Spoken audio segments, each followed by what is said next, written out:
ẹ̀yin èèyàn mi, mo sọ pé àṣírí ti tú, tẹ́ bá lọ wo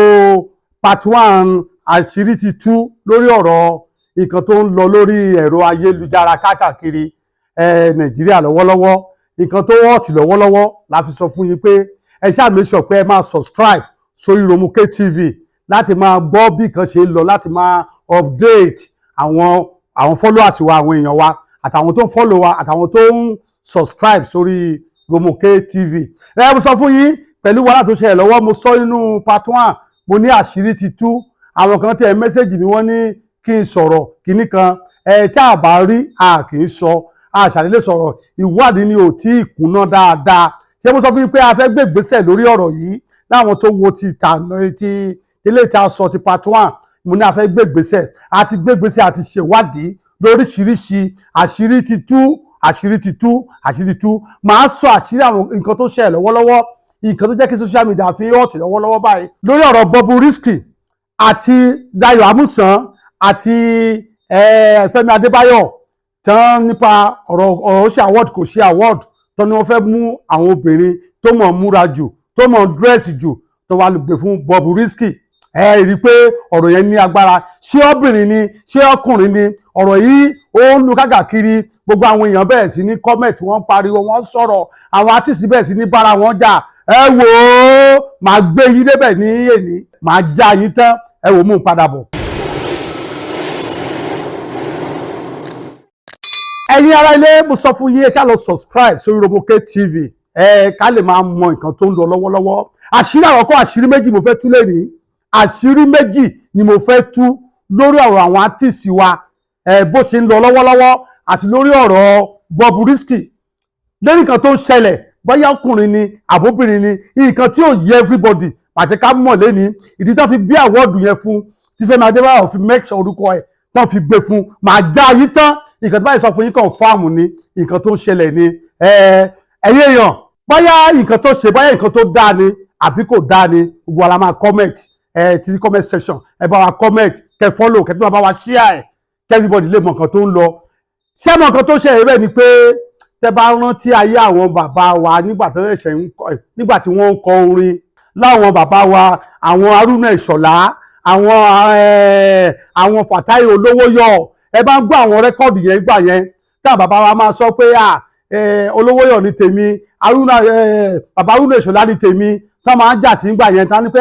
tó bá lọ gbọ́ rẹ́kọ̀dù kan tó ṣe ó ti kọrin bú Haruna Ìṣọ̀lá, Olówóyọ̀ ti kọrin bú kinní kan. Ó ṣẹlẹ̀ náà ní àwọn olórin ìbílẹ̀ wa, tẹ́ bá gbọ́ pàápàá àwọn olórin Èkìtì kan gbà kan, bàbá wa olóògbé yìí, bàbá wa Lémùrè Ògúnyẹmí àti Fẹ́mi Àríyọ̀, nígbà tí wọ́n ń jà, tí wọ́n ṣe àwọn ọlọ́gbọ́n bí ìpèsè ni wọ́n ń jà, wọn ọjà ọgbọ́n tó fi ń tajà ni. Bẹ́ẹ̀ ni, ọgbọ́n tó fi ń tajà náà ṣe ń gbà yẹn. Òun ló ṣẹlẹ̀ láàárín àwọn artist wa lọ́wọ́lọ́wọ́. Another dimension tó tún gbé wá lórí iṣẹ́ tí wọ́n gbé jáde. Bẹ́ẹ̀ ni, iṣẹ́ tí Dayo Amusan ṣe tó lọ ṣe premiere ẹ̀, tó lọ show ẹ̀, táwọn èèyàn dress tó lọ́wọ́ fi fún èèyàn ní award. Ẹ wò ó, màá já yín tán, màá sọ àṣírí bẹ̀ fún yín. Bó ṣe ń lọ, àti ṣèwádìí, àti mọ nǹkan tó ń ṣẹlẹ̀. Kẹ́yìn ọmọ Nàìjíríà tẹ́ bá fọ́ mu gùn. Bẹ́ẹ̀ ni, ó yá, mo padà bọ̀.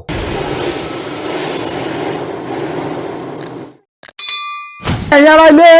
lẹ́yìn Dayo Amusan pẹ̀lú nǹkan tó ń ṣẹlẹ̀ lọ́wọ́lọ́wọ́ pẹ̀lú sinimá ẹ̀ tó ń ṣe lọ́wọ́lọ́wọ́, tó ń ṣe premiere ẹ̀, táwọn èèyàn fi dress. Tẹ́ bá rí ọjọ́ yẹn, ẹ̀rù bà mí torí mo wà ń bẹ̀. Ẹ wá rí dress lóríṣiríṣi, mo sọ inú àṣírí tú part 1 yẹn. Number 1 àṣírí tí mo kọ́kọ́ fẹ́ tú, sẹ́rí program yẹn bó ṣe wáyé, àwọn péréte ló mọ̀ sí, àwọn tó mọ̀ sí ojú 10% lọ, àwọn yòókù, àwọn artist tó kù, ọkọ̀ lọ fọ́ mugun ni, kò yé wọn. Tó yẹ pé ó yé wọn ni, wọn ò ní múra jùjù wá bẹ́ẹ̀, wọn ò ní náwó lérí makeup, wọn ò ní náwó lérí dressing wọn. Ẹ bá kíyèsí, ẹ̀yẹ lọ́wọ́ Tóyìn Ayémakù,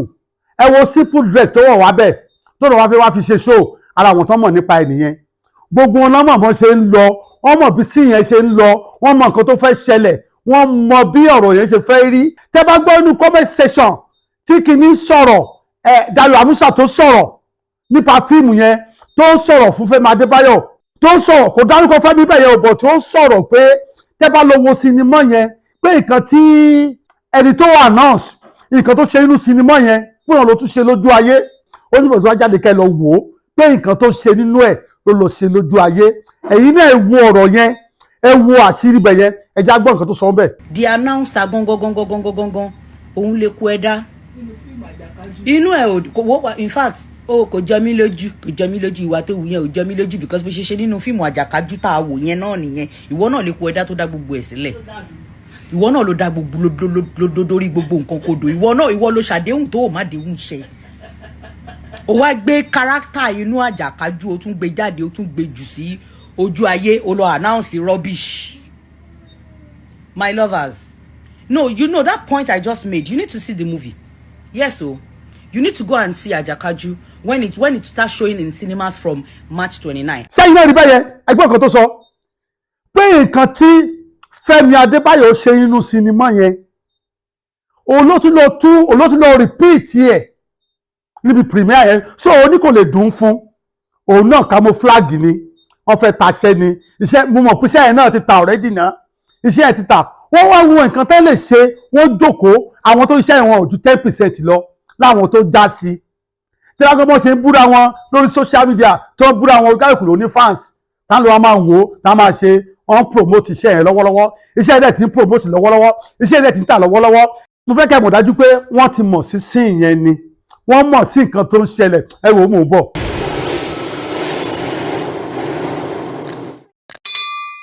ẹ̀yin ará ilé gẹ́gẹ́ bó ṣe ń bọ́rọ̀ mi lọ mo ní ẹ ṣáà máa subscribe sórí Yoruba TV àwa náà ò ní dákẹ́ a máa já yín tán bó wá ṣe ń lọ a máa jẹ́ kẹ́ mọ̀ àjẹ́ká àwọn tiwa máa mọ̀ ká máa já yín tán bó ṣe ń lọ so wọ́n ti jókòó wọ́n ti plan work ni Dayo Amusa ó mọ̀ sí nǹkan tó ń ṣẹlẹ̀ Fẹ́mi Adébáyọ̀ mọ̀ sí Tóyìn Ayémakù mọ̀ sí ẹ̀yin náà wo dírẹ́sì Tóyìn Ayémakù simple arithmetic ni ẹja wò dáadáa so wọ́n mọ̀ owó ò tiẹ̀ náwó jù ẹ wo àwọn tó lọ náwó tó hàn mọ́ anything ẹlòmíì gbórí àgbòrín ẹlòmíì gbórí màálù ẹlòmíì gbórí àgbò ẹlòmíì makeup ara ẹ̀ ó dàbí ìwìn inú ọ̀gán ẹlòmíì makeup ó dàbí àwọn abàmì inú odò lórí pé wọ́n fẹ́ win 1 million naira ẹ wò ṣebí iṣẹ́ Dayo Amusa ni ṣebí òun náà fẹ́ wá show wáì tó fi wá sọ̀rọ̀ pé ó dùn gan ta ló mọ Bobrisky ta ló mọ tó wá lọ ń gbé awọ́ọ̀dù fún kinní kan plan work ni ẹ má jẹ́ kó jẹ yín a fẹ́ fi ta iṣẹ́ ni iṣẹ́ yẹn hot lóòótọ́ iṣẹ́ yẹn débẹ̀ lóòótọ́ but ṣé wáyé kí kán fọ́rí gbogbo àwọn Nàìjíríà papọ̀ ibi tá à ń lọ gan nìyẹn ṣùgbọ́n màá já yín tán màá gbé yín débẹ̀ so nǹkan tó ṣẹlẹ̀ nìyẹn wọ́n wá jókòó wọ́n rò ó pé ta ni a lè gbé àwọ́ọ̀dù yìí fún táwọn èèyàn ti mọ̀ tán mọ̀ lẹ́gbẹ̀ẹ́ kan tí wọ́n mọ̀ lẹ́gbẹ̀ẹ́ kan tó wá ṣe kámikàmìkámi tó wá dàbí ẹ̀rú náà sọ pé ẹ̀yin obìnrin o ẹ̀yin ọkùnrin o ẹni tó bá lè dírẹ́sì ju o ẹ wá síbi àmà fún ní àwọ́ọ̀dù àwọn ọkùnrin dírẹ́sì wá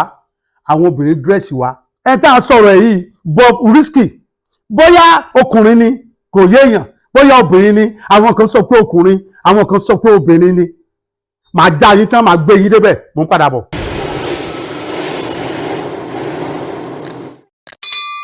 gẹ́gẹ́ bí mo ń sọ̀rọ̀ mi lọ ẹ̀yin ará ilé ẹ make sure pé ẹ subscribe sórí Yoruba TV ẹ̀yin ará ilé plan work lọ̀rọ̀ yìí láàrin Fẹ́mi Adébáyọ̀ àtàwọn péréte tí mo sọ yìí tán ju bí 10% lọ yìí plan work ni wọ́n wá rò pé báwo ló ṣe lè blow ọ̀rọ̀ yìí táwọn bloggers máa gbé tó yẹ pé kò sẹ́nibọ̀dì tí ò ní rí náà fi lọ invite Bobrisky wá